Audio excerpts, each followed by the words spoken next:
Hi, everybody. I'm Dr. Randy Bach. I'm the president of the Newton Taxpayers Association. You can tell by reading through me. If I bend down, you can see that. I tried to get my invisible head mock-up, but unfortunately, it came with it. The apparatus came with this. So we are burdened. We're having this arrangement because we have two special guests tonight.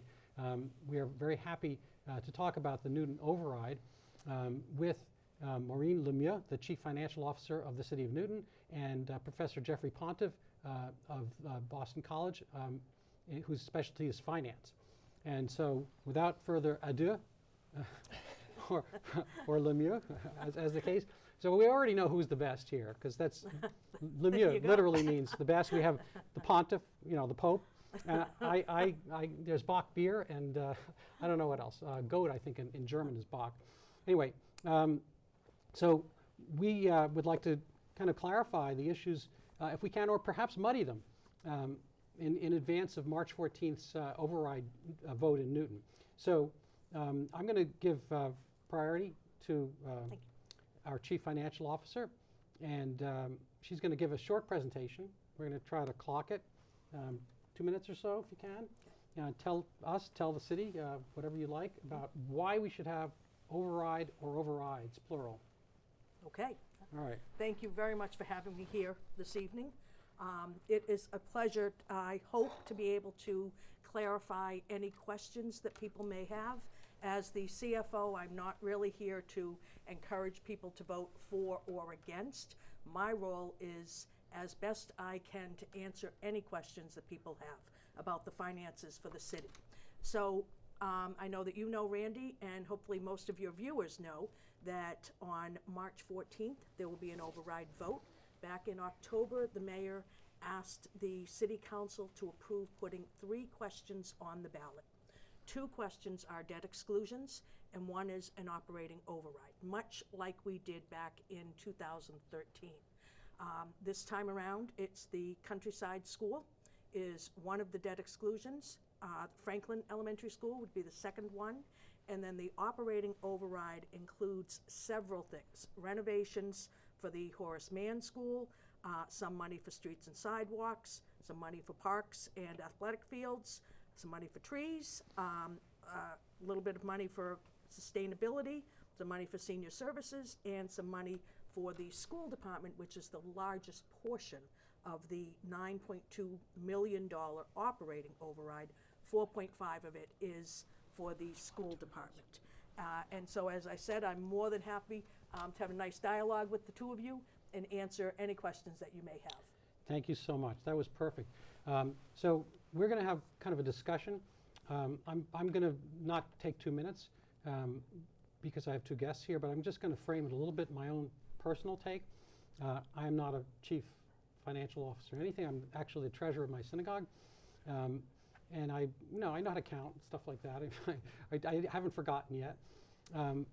And my general feeling about this is that these overrides come for the things that you must have. And a lot of this should already be there. It's kind of like going to a restaurant and it's on a prefix and you have a buffet or whatever and you have everything there and all of a sudden they're charging you for the dessert or something like that. Well, I thought I already paid for that. It was all inclusive. I mean, shouldn't that have been there? Well, at the time you really want dessert, at the time you really want dessert, you really want dessert. And I feel as if, to a certain extent, the city gets held hostage at these moments. It's like, this is the thing you really want. You can't have that because we need more money. And so the way I like to frame this is, how did this happen? Because you do have a budget year by year, and it shouldn't be a shock or surprise. And there should be, I had a medical assistant who used to tell me there should be pre-planning. It's a little redundant, but it's not a bad term, that there should be pre-planning towards this end. At any rate, so I'm going to just leave that as a framework. I'm going to let you answer that as soon as I let Professor Pontiff kind of weigh in on that topic. Yeah, and I just want to maybe add something to it. Maybe, Maureen, you can give us some big picture about the long-term plans and what changed to make us deviate from the long-term plans. So I'm more than happy to start there. Every October, we put together a 5-year financial forecast and long-range plan. We do that in conjunction with the preparation of a 5-year capital plan. And so we spend a tremendous amount of time going line by line, looking at all of the different capital requests, trying to figure out what we can afford, what we can't afford, which buildings have the greatest need, where is our consequence of failure meeting with the probability of failure. And we take all of that and ultimately put together a forecast. The issue is, for many, many years, the city of Newton, as far as debt was concerned, only spent 3% of the annual city budget on debt service. Any AAA community, any community this size, whether they're a AAA or not, really needs to be spending much more in the order of 5 or 6% on debt service to maintain the assets that they have. And so that's part of why the city has gone out a couple of different times, twice an override has been approved, because 84% of our revenue comes from property taxes, which can only increase by 2.5%. 7% comes from the state, which also increases typically by about 2.5%. And so 90% of our budget goes up by 2.5%. Every now and then, if we believe that the residents of this city want to move faster than our dollars would allow, that's why we go out for an override. Okay. And so it's important, so that's why I say, I'm not here to push one way or the other. I appreciate that. I'm here to explain it. I But appreciate it's that. important for people to decide what they want. Fair enough. I agree with you there. I made this a little bit too late for it to be perhaps made into a slide. We might be able to do that. But in short, this is a graph of total city spending. This is 30 years, and so they vary by color. And I think if I go down a little bit here, this chart, it's kind of going to be difficult for the folks at home to see, but basically the percentage of the whole for the schools has gone up drastically. It was at about 42% or so in 1993 of the total budget. And currently, it runs in the 60s. So here's 40 and that's 60. This is not a great graph, and I'll be happy to share it with anybody who asks and contacts us at Newton Taxpayers. So so they had schools back in 1992, and from what I understand, they had cars and electricity and telephones and stuff like that. And the schools had a great and they had a great reputation. reputation. So, exactly right. In context of the city, our comparison places like Wellesley and Lexington and whatnot, and other towns around, we had a top school system through the 60s and 70s, and I think it's been kind of petering out a little bit. But in 1992, we paid about 42% of the whole budget. So every tax dollar we got from wherever you got it, 42% of it went towards the schools, and 80% of that goes towards teachers. All right, and now we're at 63% of the budget going to schools, and 80% of that goes to teachers. So really what's happened is that the teachers have grown. They've taken up, it's kind of like the expression, the elephant in the room, and I'm leaving political kind of aspersions towards that. Really, the elephant in the room has just gotten bigger. You had a baby elephant, maybe, or a teenage elephant, and it's just gotten bigger. The room hasn't changed that much because we still pay dollars. I think the city's pretty much got the similar kind of wealth, a similar kind of demographic. The population hasn't changed that much. Nothing's changed that much, except this one thing has gotten bigger. And so I know you're not partisan and so forth, but how do you address this? So here's a question for you. Have you noticed this, A? And B, what are your plans in the future to keep that elephant from breaking through the room? So I really can't address what the percentages were back in the early 90s. I certainly can address where they have been since 2010 when I joined the city as the CFO. What was it then? Around 55, 56, 57%. The school department actually still is that. When we say that they're at 65, that's because we add in debt service, which is categorized separately. It's not actually in their budget. School nurses are not in their budget, they're on the city side. The crossing guards are on the city side. So when we add all of those things, the school department is close to 65% of the budget now. So you're saying it went up I dare say, procedurally, or it went up because it went up? I don't know what numbers were in the number that you're quoting. Okay, so yeah, that's a good point. I mean, I appreciate that, and I didn't give you a chance to, do just discovery as they do in court and whatnot. But there is this inflection point right at the time you're talking about. This is like 2010, 2011, where we're in the high 50s percentage, and then at whenever, I don't know if it had anything to do with you, a coincidence, but it probably had much more to do with budget negotiations and labor negotiations, so forth. But what made that leap right there? My guess would be we had explosive growth in enrollment back in 2010, 11, 12. We had tremendous growth in enrollment. I So want to say by at least native? 1,000 kids. Is that native, or is that bringing students in from other districts? Native. Not familiar with that. I'll have to look back. So, and I maybe I'll cede the floor to you on this point. Yeah, I don't. Yeah, I would like to look at this statistics. Let me ask though, with this long-term plan, we have the city probably has dozens of buildings, and as of last year, everything was on track as far as renovating these schools. So two things: one, what has changed, and why are the debt exclusion override, why are they attached to these schools as opposed to other properties? Okay, so these schools are the next ones in the queue. Currently, we have just opened the Newton Center, the Newton Early Childhood Program. We are beginning now to work on the new home for Lincoln Elliott. The next one in the queue is Countryside, for which the state has graciously accepted us into their program. So we have the potential for getting about $20 million from the state.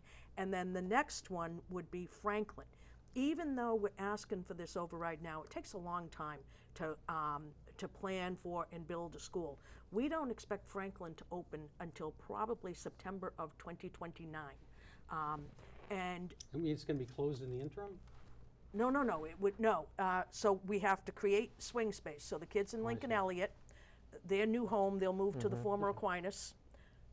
Countryside kids may go to the current Lincoln Elliott while their school Okay, gets so built. it's a little shell game. So, But nothing has really changed. If Okay. you look at the capital improvement plan, we knew that these were the next schools along the way. We did not have the funding. If you look at the source of funds for Countryside and for Franklin, you will see that it says alternative funding. We knew all along in our 5, 6, 7-year forecast, we could not afford to do those schools. That's why we're asking people, do you want us to do those schools sooner? And do you want them to open in September of 27 for Countryside and 29 for Franklin? Or do you want to wait, perhaps an extra 5 years until we can fit them into the budget? And so that's why it's important to have, when we're talking about a full rebuild of a school, it's important to have a debt exclusion if we're doing it a little bit sooner than when we could afford to do it. Okay. So the priority is not going to change. The timing may change a little, but Correct. okay. So I don't know if you know this, but I think Twitter did substantial layoffs. Google did substantial layoffs. Every company with a downturn does layoffs. I think Google dropped 20%, and I think, I'm not positive if Apple did, but these are big companies. They make huge product, people buy it, all that kind of stuff. And the city of Newton has a couple different products. There's the school system, the roads, a few other things. But this product, I'm not sure that there shouldn't be some retraction or shrinkage in the actual number of providers. Because the schools, you said, expanded before 2010. I don't have the facts to back that up. My understanding is Newton's population has been fairly static, and the birth rate has been static, or maybe even going down recently with COVID. And moreover, but there was a huge kind of quantum drop in enrollment. So 1,300 students are ghosted. They're just gone. And from the school system, this is, I think, 1 in 7, a 14% drop or something like that. Don't quote me on the numbers. Yeah. But, if there are 7, I'm not sure whether there are 7 middle schools, I'm not sure of the numbers, but 4. there are 4 middle schools, there are 7 elementary schools. 15, I believe. Okay. Anyway, so has there been any proportional decrease in the number of providers? Right now, for 1,000 student drop, I think that would be about 25 students per 1 teacher, or per 1 employee, whatever. Has there been a drop in 40 teachers?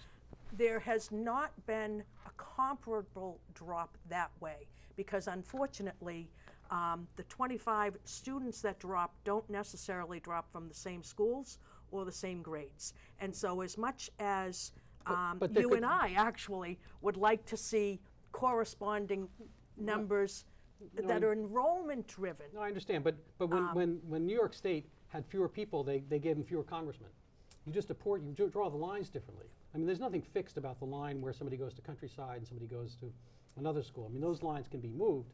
And if you had when schools goes out of commission, whatever, I assume maybe the lines are changed or not changed. But couldn't there be some retraction? Has there been any? So here's a simple question: has there been any retraction in the number of employees in the last 2 years in the school system or in the city as a whole? Absolutely in the schools. Okay. What number is that? I don't quote me. I want to say approximately 15 or 17 last year. I know they will also have some contraction that is enrollment driven when they put their budget together again this year. So there certainly has been a decline. What has happened though is last year, so if you look at their total dollars, they actually brought a special ed program in-house to keep more of Newton's kids in Newton's as opposed to out-of-district placements. And so they added 13 people, I think it was, for that program. Kids, I think we all know that kids have really been impacted dramatically with COVID. Well, I don't think the kids have been impacted. I think the schools made a decision unilaterally. Kids were perfectly healthy during COVID. There was, I think, approximately, don't quote me on this, but approximately about 0 death rate for healthy children throughout the United States from COVID. So it was decisions on high. And it's not the kids who decide to leave the schools, it's their parents ostensibly who do. So I think it's more a parent thing, and there's huge parent dissatisfaction. Again, I don't expect you to address that. So I'd like to kind of stick on budget issues, unless you want to intercede with a question. Just one more thing about the decline in enrollment. In the 10-year plan, are we keeping the number of schools constant? Because 1,000 students So are a couple buildings. That is a decision that is far above my pay grade. And there are committees who are set up. Ward has become small, Underwood has become small. There are committees that are being set up to really take a look at what should the future of, in particular, our elementary schools look like. Okay. So I'm going to ask you a kind of a budgety kind of question. Okay. So this is from But that's much more in my wheelhouse. Fair. This is from one of our listeners. These are submitted questions I got. What kind of pay raises will Newton be offering its unions in the 2023-2024 union contracts? So many of our contracts were negotiated a few years ago, actually even some of them before COVID even started. And so several of them have a 3% cost of living. There are some unions who have more people who are stepping automatically, who are young in their career, who have a step increase. Those people get a step increase and the cost of living. And so when we do our negotiations, we go through all of these numbers very carefully to make sure that we are looking at how many people step forward that are young in their careers, how many people would get a cost of living increase, and what I can expect the attrition rate and savings from more mature members of that union retiring and younger people coming in. And so I look at all of those numbers together. I remember when that. we look at. I watched a clip of you and Mark Laredo from a year ago. Somebody sent that to me, and it was like half are at 3% and half are at 6%, and the answer is 4.5% growth of the teacher budget annually. So far, I mean, currently, as of a year ago, I'm going to kind of insert a thorn in this question, which is that as we've seen before, the budget for schools has outpaced the city budget. It's outpaced inflation as well, and the city budget as a whole has outpaced inflation. We were blessed, in a sense, by low inflation from 2010 till 2020. We averaged, I think, 1.4% inflation. I'm going to say it again just because it feels good. 1.4% inflation. That's it per year, not per month or per week, as we might be a little bit more familiar with now. Anyway, so during that time, the city as a whole, I think, rose at least 2.5%. I think 2.8% overall, because there was an override in the middle there. So you were kind of doubling the rate of inflation, and this caused, I think, a 40% increase over what would have been just the. Don't quote me on that. I think it's 20% above what it normally would have accreted with inflation only. Now we're going through a period of real inflation, and so you could even make a claim, well, now you need the money and so forth, but there was really nothing going on in terms of saving on the front end. Has there been any kind of rainy day funding, and has there been any attribution towards the unfunded mandates, the unfunded pensions and so forth that the city of Newton has far in excess of similar towns like Lexington and Wellesley? Thank you. I'm so happy So that that's a long question. I apologize. So, when I first got here, we had no rainy day fund at all. We now have a fund that has a little over $24 million, which is exactly 5% of our general fund budget. That is on the low side for Moody's for our rating, but they have confidence in us, and so they are happy that we have a rainy day fund at all. When I first got here, we were budgeting $1 million a year for removal of for the cost of removal of snow and ice. Our average expenditure is $5.6 million. That means we had to generate the first $4.6 million of free cash that we generated had to go toward plowing the streets. We now have $5 million in our budget. We were only doing maintenance really as emergency repairs. We needed to get to a place where we have budgeted maintenance, whether it's for our buildings, for our fields, our tree budget. None of those budgets existed. And so now we have, if you take a look at what is in the budget, your taxes, to be honest, would be exactly the same now as they would have been had we not put all those fabulous things in the budget. This is what I am most proud of, to be very honest, is that we are proactively managing this city, that we are trying to, the roads, we know that the biggest complaint that people have in this city are the roads. We are trying to spend $9.5 million each year to catch up from where we were. We had a pavement condition index of in the 50s, I believe, which is terrible as an average. We are trying to get to a point that we are at 80%. So I appreciate that. I actually have a solution to this problem. It's to move the city to Florida. Well, that would be great. Yeah, so, but then you won't have to worry about hurricanes. I actually had people 2 weeks ago asking me what we were going to do with the money that we saved from snow removal, and I said to them, winter isn't over, don't start counting it No, I understand that. So, but this seems to be, I want to give Professor Pontiff some time, but this seems to be kind of a smaller issue compared to the unfunded pension aspect and the unfunded mandate. So would you like to comment on this before I head into it? Let me ask one question. I know that Mayor Fuller is devoting, I think, 6.5% increases to 9.6. 9.6. So is our unfunded, so I know the amount that we're putting in has been going up. How underfunded are we now compared to 3-4 years ago? So we have finally just reached 61% funding. I want to say about 5 years ago, we were less than 50%. So, and we have finally hit a point where we are putting more money into our pension plan than we are taking out. For years, we've been taking out more than we've put in. So you never grow your funded ratio if you're, and so now we have finally turned that corner. So why does Lexington have, I think, 85% funded, and Wellesley, I think 82%, something like that, and we have, the last thing I saw, around 50-something percent. No, 61. Okay, well, mine's a little out of date, so I can't corroborate yours. Yep. Why do we have ours so low in the first place? Because they did something very different in the past. than what Newton did. And so, as I said, Newton only spent 3% on debt service. We did not So put enough what money do you count aside. as debt service?